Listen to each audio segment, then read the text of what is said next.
వేడివేడి టీతో కరకరలాడే స్నాక్ ఉంటే ఆ టీ తాగిన ఫీల్ డబుల్ అవుతుంది. ఆ స్నాక్ ఇలాంటి రిబ్బన్ పకోడీ అయితే అది మూడింతలు అవుతుంది. టీతో లేదా పిల్లలు స్కూల్ నుంచి రాగానే ఇవ్వటానికి రిబ్బన్ పకోడీ ఒక మంచి స్నాక్ ఆప్షన్.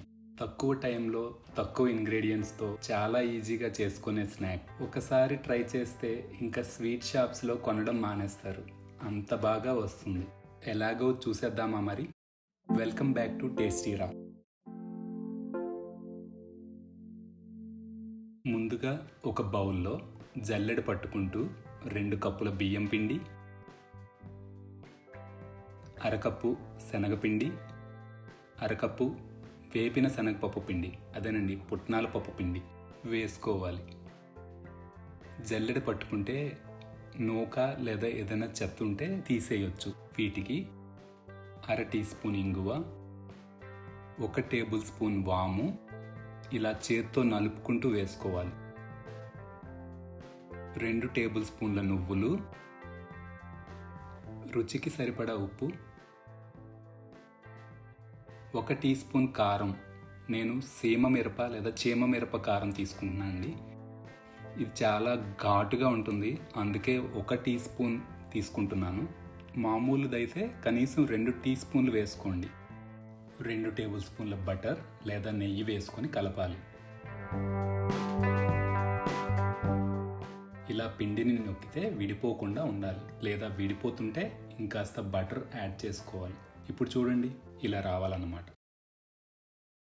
వీటన్నిటినీ ఒకసారి బాగా కలుపుకున్నాక నీళ్లు కొద్దిగా వేసుకుంటూ ముద్దను గట్టిగా కాకుండా మెత్తగా కాకుండా కలుపుకోవాలి. గట్టిగా ఉందనుకోండి, ముద్ద మౌల్డ్కి అంటుకొని జారదు. అదే పలుచగా చేసేస్తే ఆయిల్ ఎక్కువ తీసుకుంటుంది. సో ఇలా పర్ఫెక్ట్గా కలుపుకోవాలి.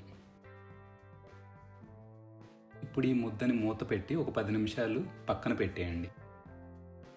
ఇప్పుడు స్టవ్ పై కడాయి పెట్టుకొని సరిపడా ఆయిల్ వేసుకొని వేడి చేసుకోవాలి.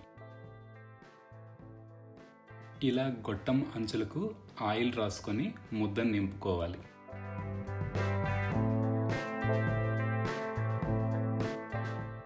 ఆయిల్ రెడీనా లేదా తెలుసుకోవడానికి ముద్దను ఒక చిన్న బాల్గా చేసి వేస్తే అది వెంటనే పైకి వచ్చిందా అంటే ఆయిల్ రెడీ, లేదా కాసేపు ఆగాలి. ఇప్పుడు నేరుగా నూనెలోనే ఇలా రిబ్బన్లు వేసుకోవాలి.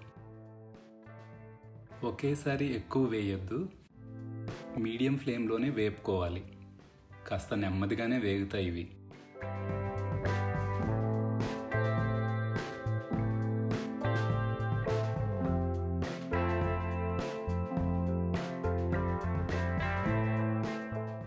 చూసారా, ఇవి ఇలా రంగు మారాయి, చుట్టూ బబుల్స్ రావడం కూడా ఆగిపోయింది. అంటే ఇవి ఇంకా వేగిపోయాయని, ఇంకా తీసేసుకోవడమే.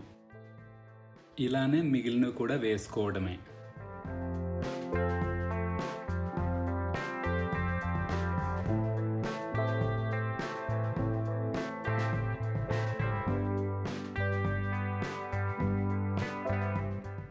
అంతే, కరకరలాడే రిబ్బన్ పకోడీ రెడీ.